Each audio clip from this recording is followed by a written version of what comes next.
It makes sense that no great nation can be in a position where they can't control their borders. It matters how you control your borders, not just for immigration, but it matters for drugs, terror, a whole range of other things. So that's the first sort of truism. The second truism is that this nation is such that people in the country should have the first opportunity to be able to have jobs that pay well and have jobs that are decent, and that after that, the second crack goes to what we may need from other parts of the world or any other input. We have to. And I had been arguing when I'm back in my days as chairman of the Judiciary Committee and straight through as the leader of the Foreign Relations Committee. I've been arguing for the need to put more protection at our borders, meaning that you have more border guards. This president, refusing to add the number of border guards, now said he has to send the National Guard down. He vetoed. He was against adding the number of border guards. I only can suggest the reason he was is because he needed that money for his tax cuts that were unnecessary. I'm not being facetious. I'm being serious.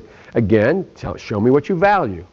He had put a higher value on tax cuts for the wealthy than he did on protecting the border. And all of a sudden, the public responds, and now he says, now we got to send the National Guard down there that's already overstretched by God knows how much. You know the units going in and out of your own state, going to Iraq and to Afghanistan.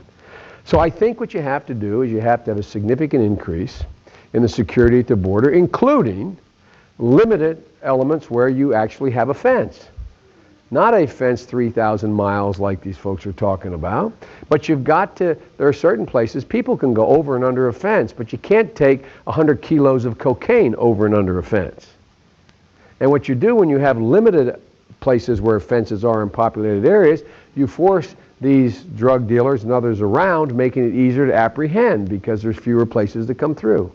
So I think the combination of virtual fencing, some fencing, additional border patrol is important.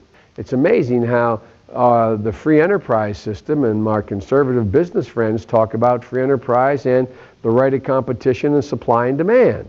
And yet there's one whole category of people they want to be allowed in on work permits that will take away jobs of Americans right now.